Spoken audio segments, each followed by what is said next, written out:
आप श्री शिव महापुराण कथासार का श्रवण कर रहे हैं।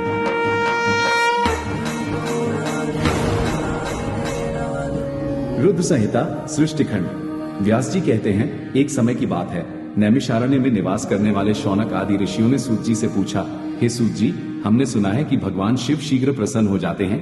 वे महान दयालु हैं, इसलिए वे अपने भक्तों का कष्ट नहीं देख सकते। ब्रह्मा, विष्णु और महेश, ये तीनों देवता शिव के ही अंश से उत्पन्न हुए हैं। उनके प्राकट्य की कथा तथा उनके विशेष चरित्रों का वर्णन कीजिए।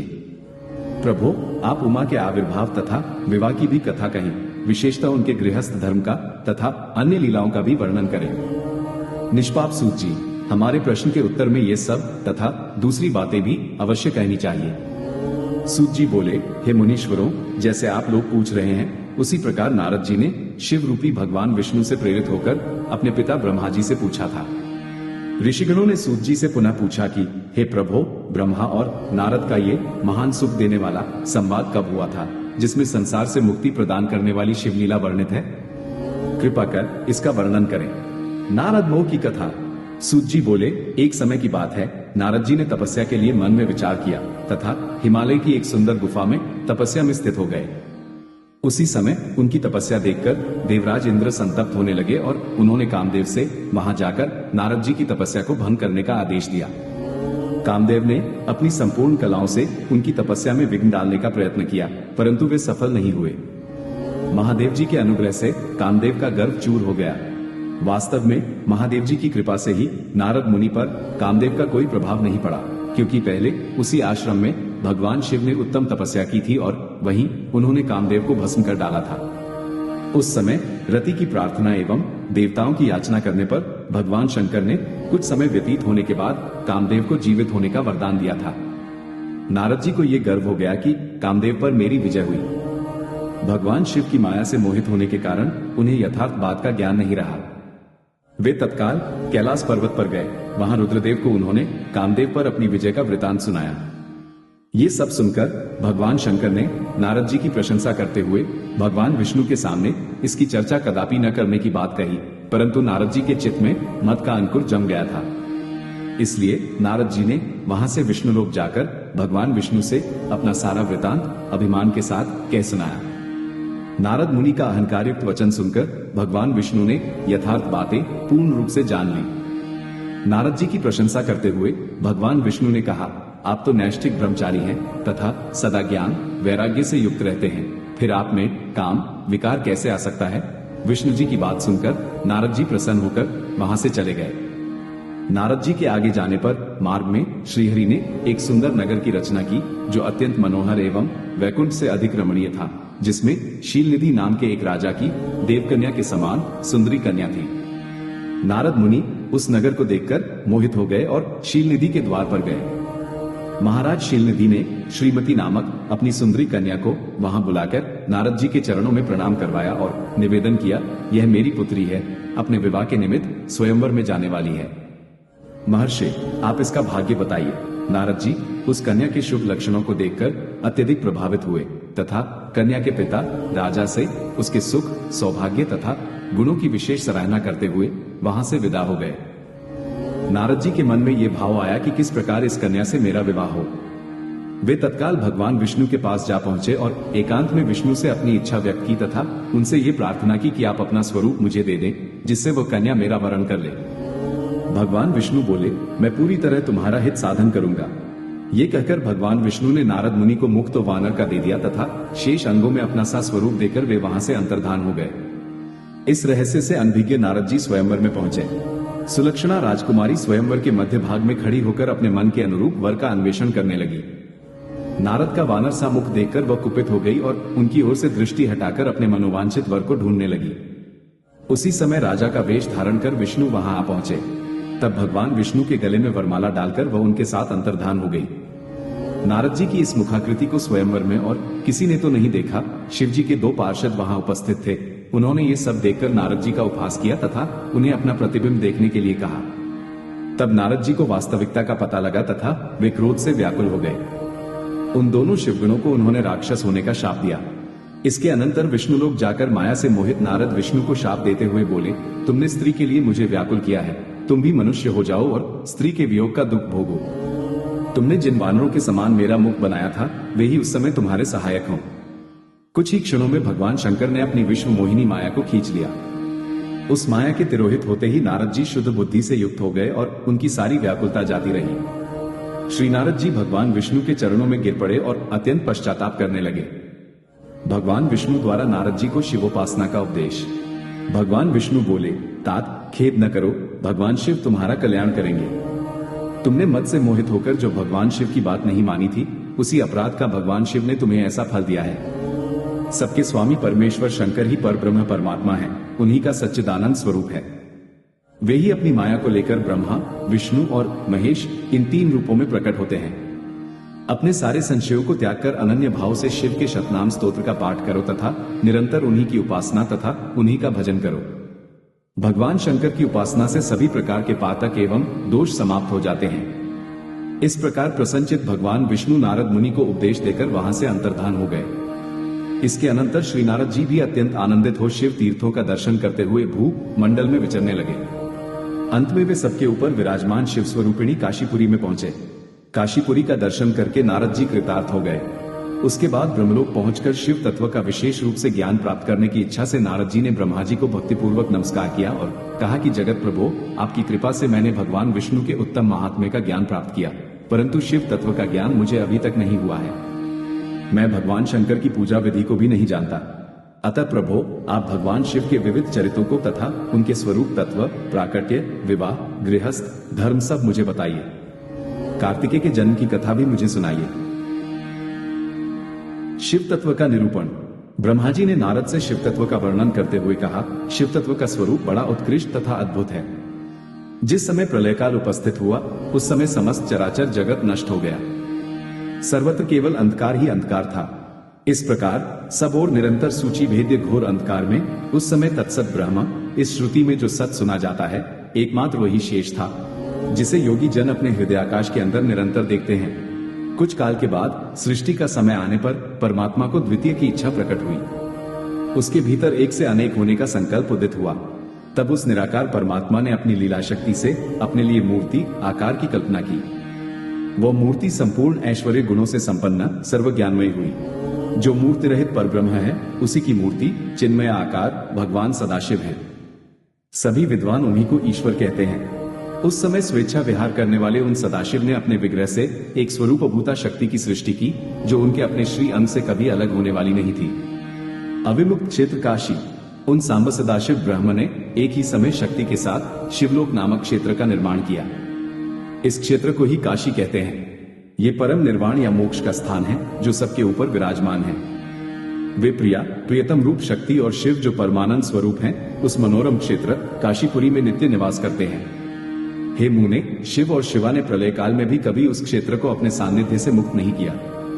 इसीलिए विद्वान पुरुष उसे अविमुक्त क्षेत्र भी कहते हैं। यह क्षेत्र आनंद का हेतु है, इसलिए पिनाकधारी भगवान शिव ने उसका नाम पहले आनंदवन रखा था।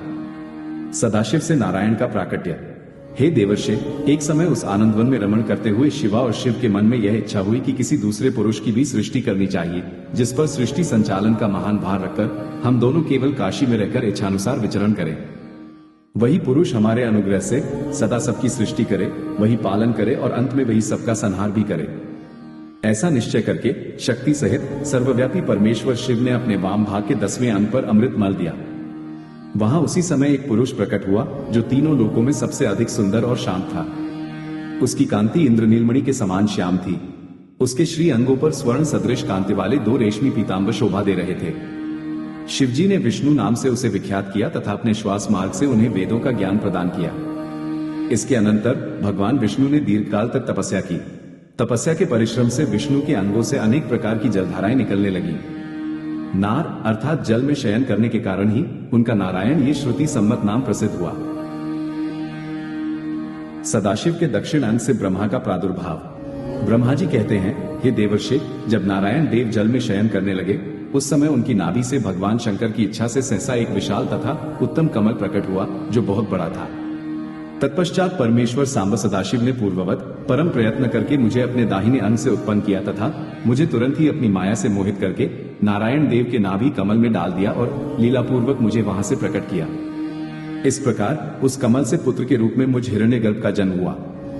मेरे 4 मुख हुए और शरीर की कांति लाल हुई। हे मुने, उस समय भगवान शिव की इच्छा से परम मंगलमयी तथा उत्तम आकाशवाणी प्रकट हुई। उस वाणी ने कहा, तप करो। उस आकाशवाणी को सुनकर अपने जन्मदाता पिता का दर्शन करने के लिए उस समय पुनः 12 वर्षों तक मैंने घोर तपस्या की। तब मुझ पर अनुग्रह करने के लिए ही 4 भुजाओं और सुंदर नेत्रों से सुशोभित भगवान विष्णु वहां सहसा प्रकट हो गए। तदनंतर अपनी श्रेष्ठता को लेकर हम दोनों में विवाद होने लगा। इसे शांत करने के लिए हम दोनों के सामने एक लिंग प्रकट हुआ। मैं और विष्णु दोनों उन ज्योतिर्मय शिव को प्रणाम कर बार बार कहने लगे, हे महाप्रभु, हम आपके स्वरूप को नहीं जानते, आप जो हैं वही हैं। आपको हमारा नमस्कार है। आप शीघ्र ही हमें अपने स्वरूप का दर्शन कराएं। भगवान शिव के शब्दमय शरीर का वर्णन। भगवान शंकर हम दोनों पर दयालु हो गए।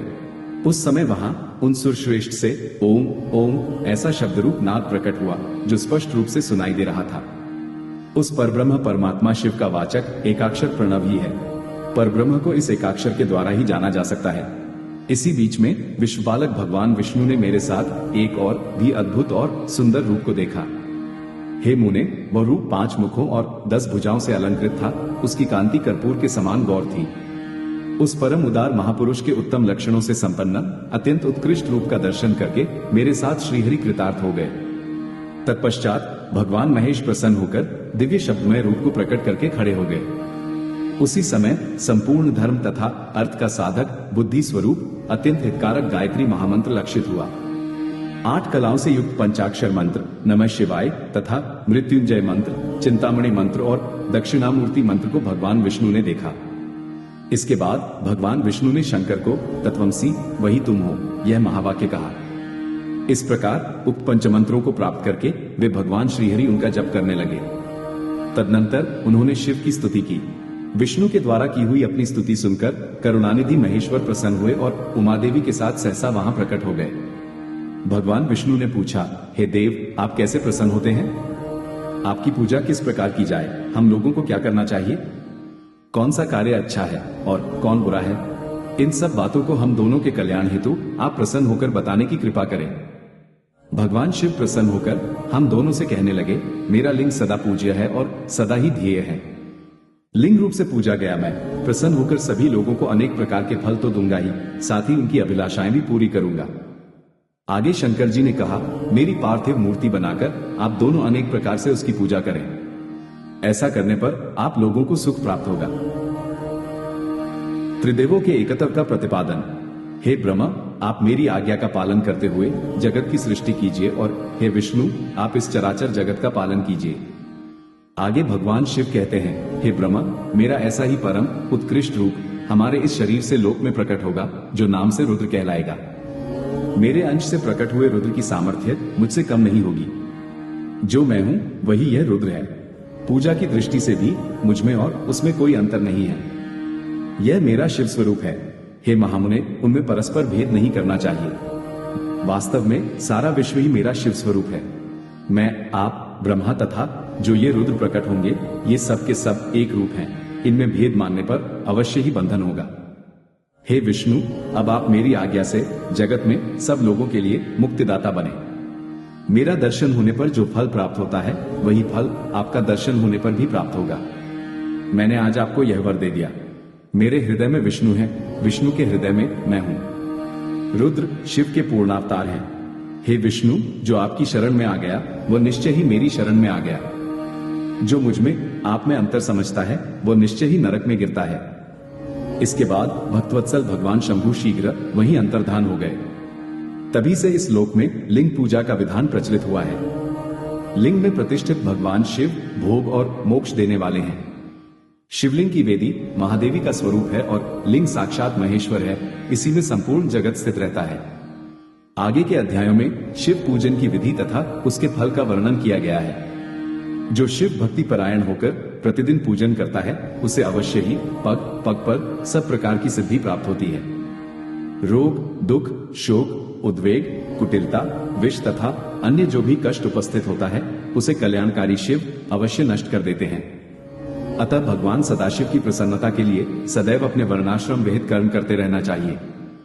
बिना ज्ञान प्राप्त किए ही जो प्रतिमा का पूजन छोड़ देता है उसका निश्चित ही पतन हो जाता है। जब तक शरीर में पाप रहता है तब तक सिद्धि की प्राप्ति नहीं होती। पाप के दूर हो जाने पर उसका सब कुछ सफल हो जाता है। विज्ञान का मूल अनन्य भक्ति है और ज्ञान का मूल भी भक्ति ही कही जाती है। भक्ति का मूल सत्कर्म और अपने इष्ट देव आदि का पूजन है। पंचदेवोपासना। जब तक मनुष्य गृहस्थाश्रम में रहे तब तक प्रेम पूर्वक उसे 5 देवताओं गणेश, विष्णु, शिव, सूर्य एवं देवी की और उनमें भी सर्वश्रेष्ठ भगवान सदाशिव की मूर्ति का पूजन करना चाहिए। एकमात्र सदाशिव ही सबके मूल हैं। अतः सदाशिव के पूजन से ही सब देवताओं का पूजन हो जाता है और वे प्रसन्न हो जाते हैं। आगे के अध्यायों में मनुष्य की दैनिक चर्या का वर्णन शास्त्रीय विधि से किया गया है तथा शिव पूजन विधि विस्तार से बताई गई है। इसके अनंतर ब्रह्मा की सृष्टि के सृजन का विस्तार से वर्णन हुआ है। इस प्रकार रुद्र संहिता का सृष्टिखंड पूर्ण हुआ।